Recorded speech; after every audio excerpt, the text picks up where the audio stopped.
Hello again, gamers. Welcome back to Gen Con. This is Gen Con 2023. Let's go check it out.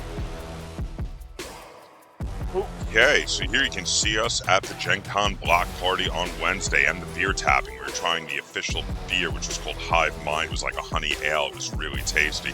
Here you can see the description of the official pizza of Gen Con, the Queen's Gambit.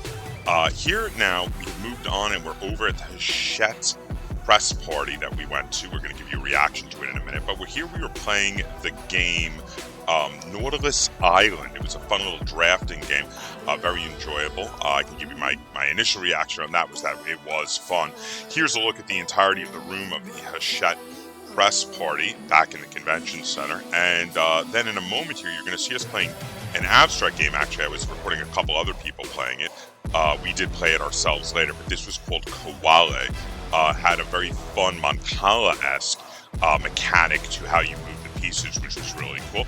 And here we're playing In the Footsteps of Darwin, which was a really cool kind of set collecting and game where you wound up moving the ship around that forced your opponent to take something from the row or column that the ship was at and then attempted to set collect tiles to then be able to draft also possible new objectives to get points at the end of the game. This was a really cool game.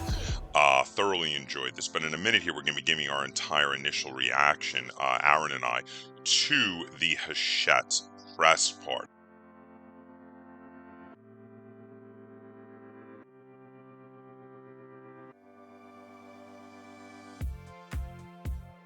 All right, so we just got back from the Hachette press party that they threw on Wednesday night. It was the first time, to my knowledge, that they had thrown it, and they were showing off a lot of games.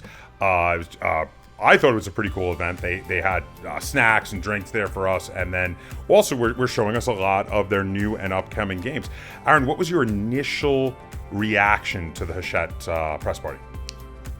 My very initial reaction was, honestly, I was a little unimpressed. It was a tiny area, and there weren't many people there, and that was the initial reaction.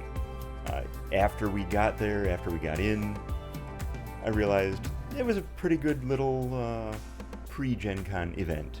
Yeah, I was gonna say it was a medium-sized room. It wasn't very large, but there were a lot of games set up, a lot of demos going on. I really enjoyed it. So you when you first went in, you thought it was kind of small, but then once you got into it, you enjoyed it? You enjoyed it? Absolutely. I was impressed with the number of games that they had available to demo.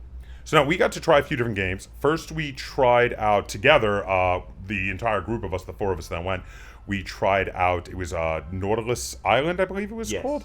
Which is based on, the 20,000 Leagues Under the Sea and the Mysterious Island, books from Jules Verne, kind of a set collecting worker placement sort of game. What were your thoughts on Nautilus Island?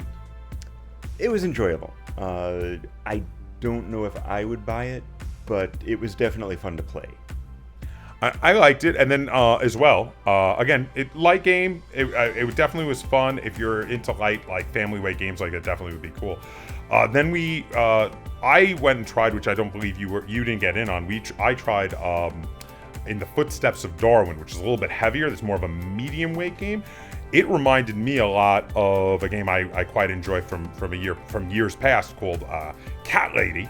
Had a lot of similarities to Cat Lady with moving a piece around and drafting tiles instead of cards, but it also was very different. It was a game that I feel like if you like Cat Lady, it will not take the exact same niche in your collection, so you could definitely have both, but was close enough that I think you would like it too. Now you tried, which I did not get to try. What was that? It was a trivia game. What was it called? Yes, it's a trivia game. The title is CDSK. I don't remember what the CDSK stand for. It's similar to Trivial Pursuit in that regard, that they encompass a category of questions. So there would be 4 categories of questions. There are also essentially wildcard spaces, which take a little different style of question. But generally, with the category that you are on, the question is rate from 1 to 10 your knowledge of some particular topic. 1 being easy, 10 being difficult. Okay. And if you answer correctly, you advance that number of spaces along the board. Oh. If you land on one of the wild cards, the question becomes more along the line of, for instance, there are 15 flavors of ice cream sold in this chain. Name whether these flavors are true or false. And each one you get correct, you advance 1 space. So I think the big question I have for you is, I generally don't like trivia games. Is this something, would I still not like it, or did they do anything different that would maybe make me interested in it? You would probably not like it. Okay, fair enough. I know you. I know we have our differences. I like trivia. I would definitely buy this game.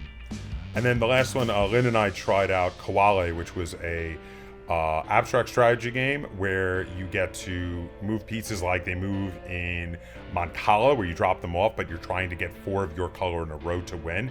So it's a combination of games like Nine Men's Morris with games like Mancala, and I really enjoyed that one a lot. Overall, I would give a big thumbs up to the Hachette press party. I thought it was a lot of fun, and I really enjoyed all the games I tried for the most part. So, yeah, I definitely had a good time. What was your final thoughts on the Hachette Gen Con press party? Absolutely. If they do it again next year, I would wholeheartedly recommend getting involved if you can. Okay, so here you can see the initial rush into Gen Con on Thursday morning.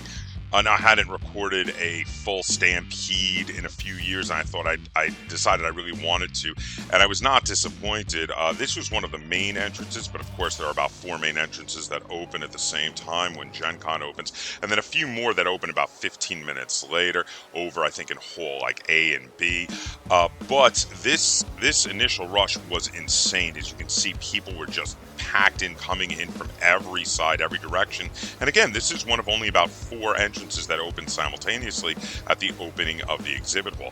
This Thursday morning, because we went into the exhibit hall shortly, and you'll see some footage from in there, was one of the most packed experiences I've ever experienced in the exhibit hall, which on one hand is a good thing that a lot of people are attending, but on another hand is not a good thing because it was a little difficult to get around because there were just so many people at Gen Con this year. It was an insanely busy year for the con. I do hope that in future years they will expand out the exhibit hall so that people will be a little bit more spread out. They have expanded it a few times before, but with the sheer number of human beings entering the exhibit hall this year, I do feel like maybe it's time to expand it again. This giant flowing sea of humanity that you see here is, again, just a small taste of the number of people that were actually trying to get in and grab the new releases on Thursday morning at Gen Con. What a crazy rush that they managed to catch all on tape here. So really, really cool. I won't do this every year in the future, but once in a while it's fun to just watch it again, especially when you think it's going to be a ludicrous number of people like it was this year.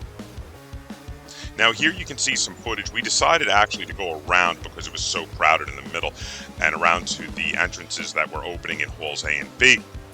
And while we were over there, we spotted some really cool stuff at the booth that was showing off a lot of their stuff for the new edition of Hero Quest. They have this big arena there, this 3-dimensional arena model. So I decided to get a little footage of that before we went into the actual exhibit hall, because why not? Because I grew up with Hero Quest. Here you can see a really nice diorama that was done for the Fallout miniatures game, which is pretty awesome. They always do really cool stuff to be able to show off that game which is pretty awesome. If you're a fan of the Fallout universe, that is pretty great. And of course, the same company had their big new release, that company being Modifius, of Dreams and Machines, and they were pushing that quite a bit at the con. It seemed to be a big seller for them. Here we had a little booth that had a game and a bunch of also just awesome miniatures of these various demonic characters. The detail on these were amazing. I really wish they had done some more of these painted. Here are some of their miniatures painted, but I wish some of the big pieces were painted for showing off here, because they really were amazingly detailed. And this is a game they were showing. I'm going to show the name of the game in a minute. I don't recall it at the moment, but the game pieces were all painted and they looked absolutely gorgeous. The game was Judgment Eternal Champions. Yes, this was a really cool looking game. Here we were over at the booth where they do Mythic Mischief, and this was amazing. They have a new edition of Mythic Mischief coming called Mythic Mischief Volume 2, where they give you a new board with a new setting and all new factions, completely compatible with the original Mythic Mischief. This was a fun-looking Euro game that I was getting a little footage of while we were walking around the exhibit hall. I believe it was called Legacies. Let me see. We're about to show the box. Yes, Legacies. It was an interesting game where you were trying to build up the most lasting legacy as a inventor/entrepreneur. Interesting concept. Of course, I got some footage of this Mimic because I love Mimics. And also Tiamat, because who doesn't love Tiamat? I am just saying here. This is a look at just how crowded and busy the exhibit hall was on Thursday midday. This was a game that was delightfully and emphatically 80s, and I love 80s stuff, having grown up in the 80s as a child in my formative years. They had a boombox playing a soundtrack to the game. The game was called Vast Grim. I actually did get a review copy of this, so look forward in the future to some content coming on that. This was a bit of footage of the booth for Gamelin Games. Gamelin Games made this whole castle booth. It was really cool. One of my favorite booths. I believe they've done this before. And I came in and I saw they had this Last Kingdom board game. Now, Lynn was outside talking with people, and as soon as I saw this, I was yelling for her to come in and check it out because she's a huge Last Kingdom fan. Here we can see one of the games that I knew I was getting a review copy of beforehand. It's Ahau, Rulers of the Yucatan. This game is just gorgeous on the tabletop. I love those three-dimensional pyramids. I love the colors. Can't wait to check that out. This was just a really fun booth set up with a dumpster and an opossum in the booth. This was a crazy booth that eBay had set up that again was made to look like a castle. I know that the castles are a bit of a cliche, but I do love it when people make these big castle booths. This was an artist that was working on a project with his artwork. I'm not exactly sure what the final project was going to be, but there was a QR code here. I have it up on the screen so you can go check it out. Moss Cairn was the name of the project. Here, of course, we've got BattleTech stuff. Oh my God, lots of the miniatures from the latest Kickstarter, the Mercenaries Kickstarter, painted on display. Of course, none of these are out or available yet, but they were showing some proofs that they had gotten painted up, so you can see exactly what the minis are going to look like, as well as some painted minis from the last Kickstarter. I am super excited for this. Of course, did a lot of Kickstarter backing on that. Now, this lady with her ODST armor was fantastic. Obviously, I chose her to be the thumbnail. One of the best costumes of the con. This was a funky little game that involved a lot of cryptids, as you can see Mothman there. The video is kind of getting ahead of me, but yeah, there's a lot of stuff, a lot of cool stuff to see at Gen Con every year. All these cool games you've never heard of, which is why it's so amazing. Things that you maybe never would have gotten to check out if you hadn't gone to Gen Con. Now over here this was the hallway leading down to the Lucas Oil Stadium, and it was full of pinball machines. And it wasn't just that you could get tokens and play the pinball machines. There was actually a pinball tournament going on. You can see the trophies here on the table. Basically, whoever had the high score on each machine at the end of the con was going to be getting a trophy for winning the tournament for that machine. And as you can see, there was a ludicrous number of machines to play on. One of my big regrets from the con was that I did not get to spend any time here. I was too booked up. I really wanted to go play some pinball because in addition to board games, I have a huge pinball nut, and I just did not manage to carve out the time to go play. There was like one night where I could have, but I was already exhausted and just went back to the hotel instead, unfortunately. Here, this is kind of like an art and jewelry booth that had a really cool little Nautilus that had turning gears, and you can see the propeller in the back is turning. I just had to get a little footage of that because it was just so cool looking. This is the Dungeon Crawl Classic booth here, where in addition to showing role-playing games, they always have these classic pulp novels and these free pinball machines available for play at their booth. Now, these guys over here at the Op, they actually, I believe, won the award for the best booth this year, probably mostly due to their awesome tiki huts that they had going on, which were specifically to show off the Perfect Wave. The Perfect Wave was their big game of the con. Here is some footage of the Paizo booth. Paizo, with their Pathfinder and Starfinder, are always a huge presence at the convention. And I got a little bit of footage in their booth here with their tons of products, both for their games and just generic products that could be used in any role-playing games, because they do produce tons of awesome maps and miniatures and game aids that, of course, could be used for anything. These were some really cool hollow, like, lattice work dice from this company here. You'll see in a minute some footage of some of the rest of their awesome dice. There were so many cool dice companies at Gen Con, as usual, putting out metal dice, plastic dice, stone dice, so many cool different styles of dice to choose from. I actually did pick up some metal dice while I was there, some D6s for playing Battletech. And here we have some of the people at the booth saying hi to us. This was an artist that I noticed had done some official artwork both for Battletech and for Leviathans, but then they also had done some alternate variations with dragons in them, and I did wind up buying some of their artwork because it was just so cool. Absolutely loved it. Here you can see, of course, we were checking out the Legend of the Five Rings booth, where they had some really cool 3D printed files to print out these dioramas, which were awesome. I do not currently have a 3D printer, but I would like to get one at some point, and if I did, some of these would have been great to print out. They had some really, really cool stuff. Let's see. In addition, of course, they had some great art books, and of course, stuff from the role-playing games and all of their own miniatures. The Legend of the Five Rings stuff is always really cool. It's got that kind of alternate world, Asian mythology kind of feel to it. Really, really fun stuff. This game over here was based on The Witcher, the Old World, and it was a really cool-looking board game. A bunch of people were in the middle of playing it. I just snuck a little footage over their shoulders to check it out, because, you know, that's what you do with the cons. Now, this is a little footage from a quick presentation I was given on Shadowgate. Now, Shadowgate is a game where I did film a full presentation, and it is already out on the channel if you'd like to check it out, but also I was given a review copy of this game, so do look forward to a full coverage of Shadowgate coming. Here's a good old working dog working along there, and this is some footage from inside of the escape room that Aaron and Matt and I all went to. Lynn didn't want to do the escape room. She went back to the hotel at this point. But the escape room was really cool. It's very 80s themed, and as you can see, it had a lot of video game references. Part of the escape room was even playing a video game, a original video game meant to support the whole escape room on what looked like a Nintendo. I don't believe it was actually run off the Nintendo that was sitting there on the table, but it was in fact played with an old Nintendo controller. Again, these are all bits of the escape room. They said it was okay for me to film as long as I did not show the solutions to any of the puzzles.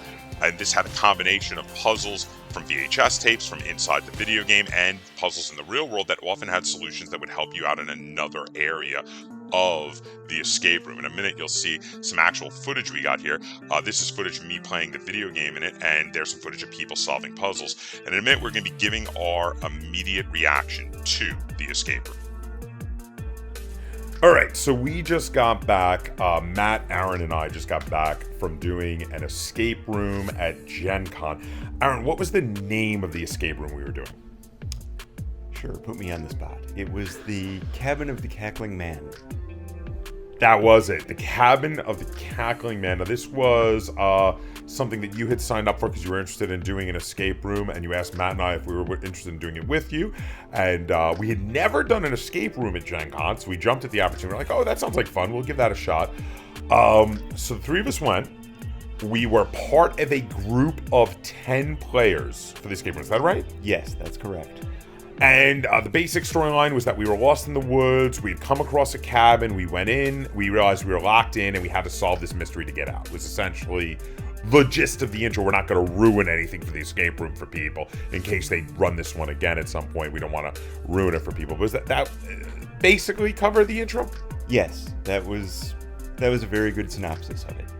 And then from there on, of course, as escape rooms go, if you're familiar with escape rooms, you have to solve all of the puzzles involved. But this one was kind of unique, or at least compared to ones I had done before, because there was a combination of real-world puzzles as well as video game puzzles. The thing was, they had an 8-bit video game, and one player, which was me, was playing the video game, finding clues in the video game, shouting them out to people. They were using those to solve puzzles in the real world, which then would giving clues that they were shouting out to me, and I was using to solve puzzles in the video game. So Aaron, what were your thoughts, without giving away, of course, anything, what were your thoughts on the Cabin of the Cackling Man? I thought it was very well designed. I thought that it didn't need 10 people. I think it could have been very good for 7 or 8. At times it felt like people just didn't have something to do. So yeah, 1 or 2 fewer people definitely, I think, would have made it better. Okay. That said, I was the person on the video game, which meant I always had something to do, because even when I didn't have a clue to go off of, I was looking for more clues in the video game. So I always was doing something. So I never felt like I didn't have something to do. And at one point, one of the other players was basically being my intermediary and was getting the clues from other people, bringing them to me, getting my clues, bringing them to them, and making sure everything was running smoothly, which was really great. I actually had a lot of fun with the 8-bit game itself. Like, it played a lot like Zelda, and I was having a blast with it. I was like, this is great. Like, even just outside the fact that we're trying to solve an escape room, I was just having fun killing bad guys and searching for clues in the video game. Like, it was very enjoyable for me. Now, I get what you're saying, but unfortunately, I wasn't doing any of the real-world puzzles, so I wasn't able to experience that. But I know both you and Matt said that you both had times where you felt like, okay, what should I do? What should I do? Right. But other than it needing... maybe you thought maybe needed a few less people. You did think it was a good escape room from your experience. Oh, absolutely. I had fun. The puzzles built on each other. Yeah. So just like any other escape room. To your point, this was the first time we did an escape room at Gen Con. Yeah. This is the first time that I recall that they had escape rooms at Gen Con. And it was by a company I don't remember that does pop-up escape rooms. So it's not a permanent structure. It was at one of the hotels in the area. They built some escape rooms in some of the conference rooms. So not your typical escape room where you're physically locked into a room, but still fun nonetheless. I would recommend it if you have a chance to do it. I thoroughly agree. Now, I have seen, by the way, in the event catalog, I have seen escape rooms before. We've just never pulled the trigger on them. We've never done them before. But I thoroughly agree. If you see the Cabin of the Cackling Man and you are into 80s video game nostalgia, because that's a big part of it, a very big part of it, as well as some horror themed stuff, kind of had a horror theme to it a little bit. Yeah, a little bit. I would say definitely. Like, if you see this, I would rate this escape room very highly. I found it incredibly enjoyable. Now, granted, obviously there can be a little bit of difference based on whether you are one of the multiple players looking for real world clues versus the video game player. But if you are a big fan of 8-bit video games, you might have a lot of fun if you jump into the chair and just do the video games. And I had a freaking blast with that. Absolutely loved that part of it, not giving anything away. It was just, I found that being that role unbelievably fun and rewarding. So yeah, definitely I would definitely recommend it. And of course, as I can't play it again since I know everything that has happened, if I were to play something designed by the same people that was similar, that also had a video game, I would love to try to be one of the people in the outside world next time.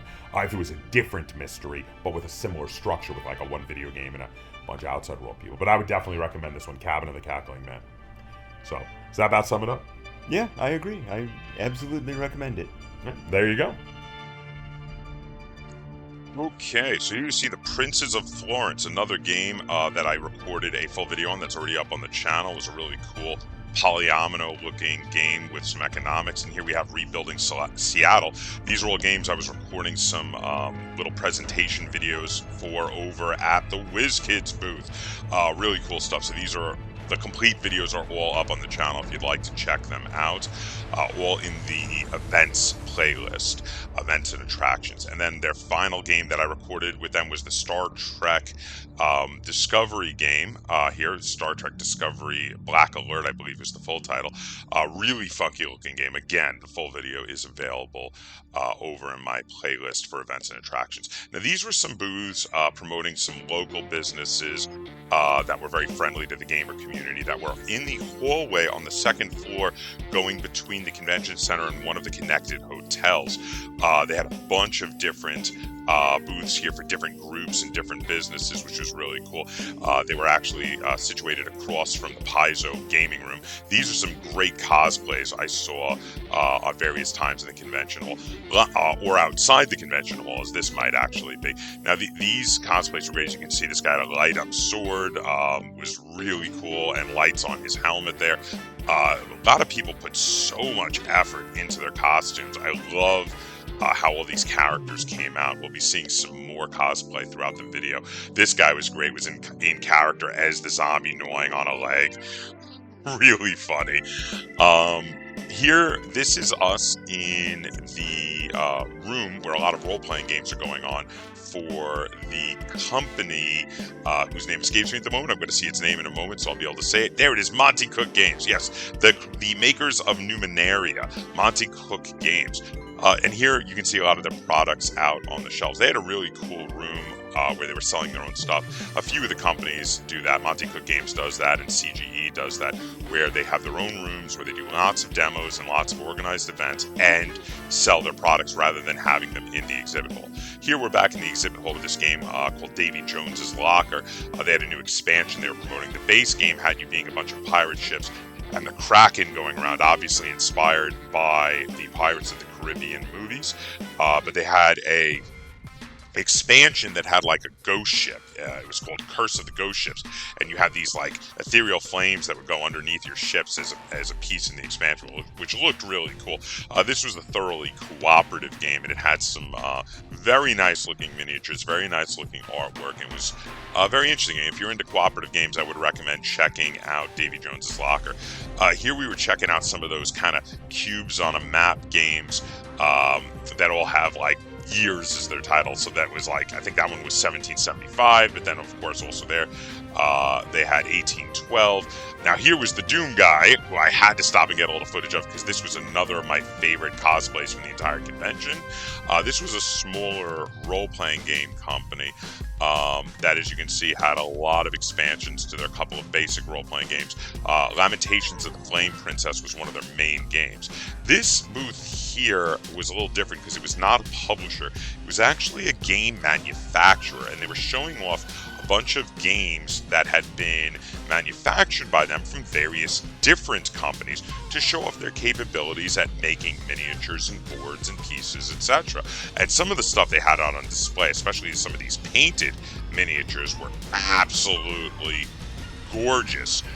So that was really, really cool. I enjoyed getting a little footage of that. This is a little footage of a card game called Kinfire Delve that I did a full video on that's already up on the channel on the events and attractions playlist.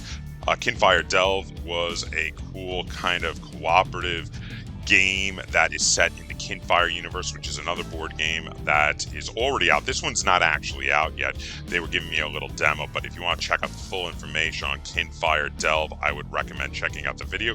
The artwork was awesome. The gameplay was very interesting.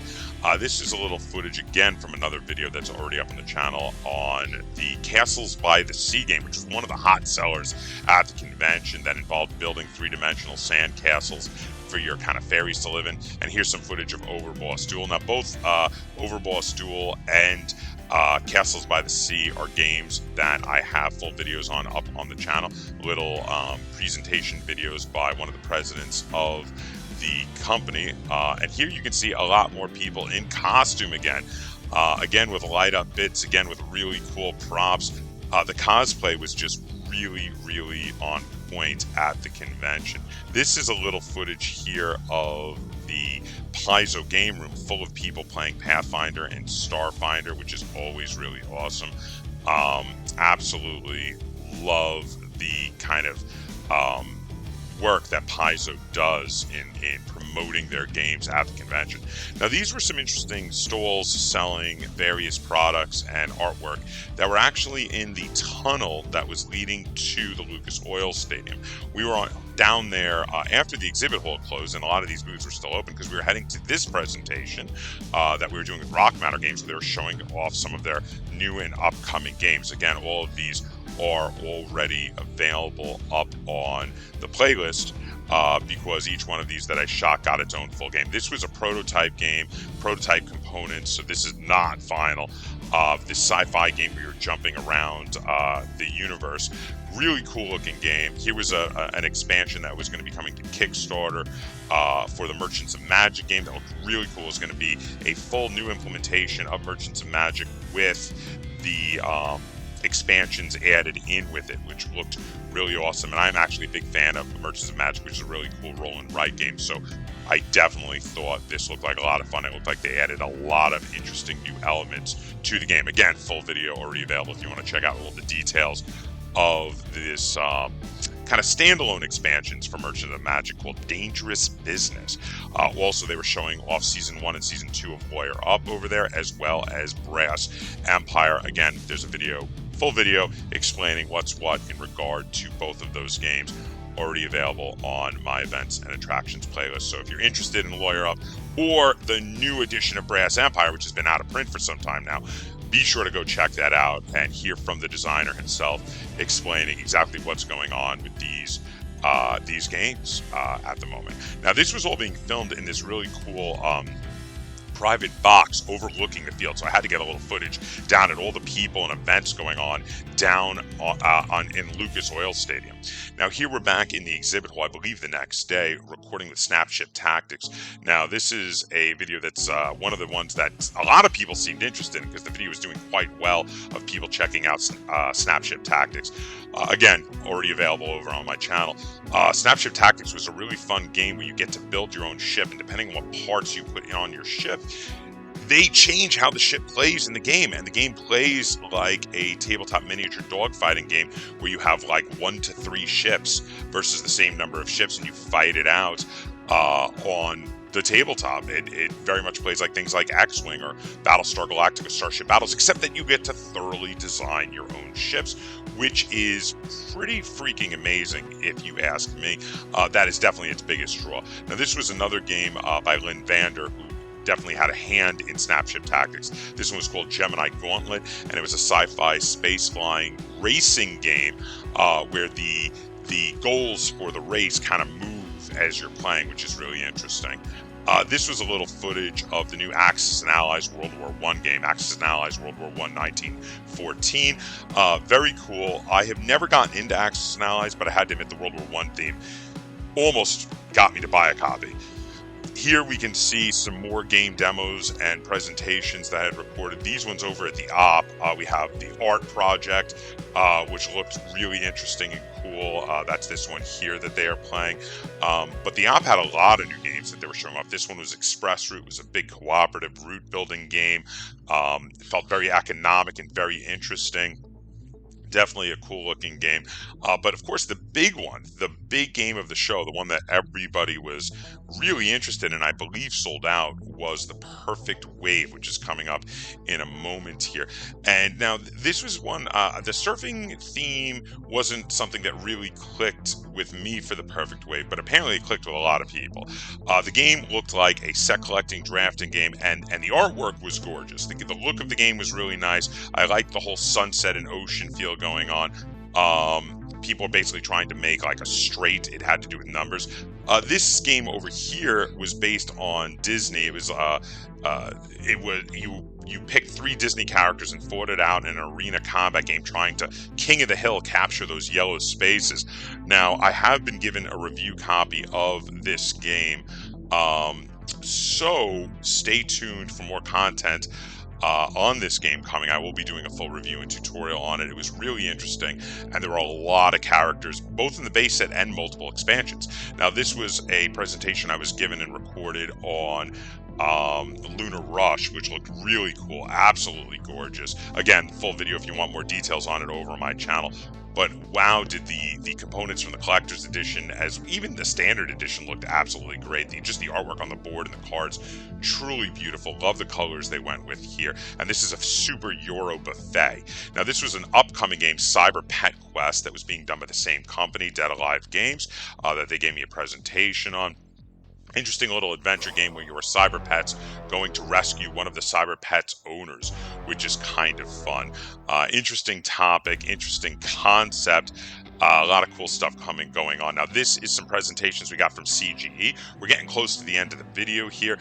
Here you can see the expansion they were doing for the Lost Ruins of Arnak, and then in a moment you'll see a little footage of all of the components for a brand new game that they're going to be coming out at Essen Spiel. But here, Lost Ruins of Arnak looked really interesting. There was a lot of really funky stuff. Now, Kutna Hora is the new game they're going to have coming out at Essen Spiel.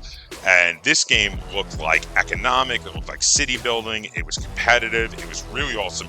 This is probably the game I am most excited for that was not yet released, that I was able to check out at Gen Con. There were a lot of other games I was very excited for that were released, that either I got to check out or I was given a review copy of, but for ones that we saw that were upcoming, this is the one I'm most anticipating. Kutna Hora has a lot going on, kind of a heavier game for CGE because they don't usually do games in this way, but really awesome, really looking forward to it. Love all the economics, love the city building, love the engine building. Yeah, definitely a cool looking game to look out for. And again, full video explaining the gist of how this game works is already available over my channel, so again, go check that out. But we're coming to the end of the video here, so I'm going to be cutting off in a minute.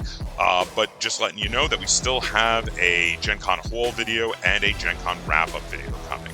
So until then, game on.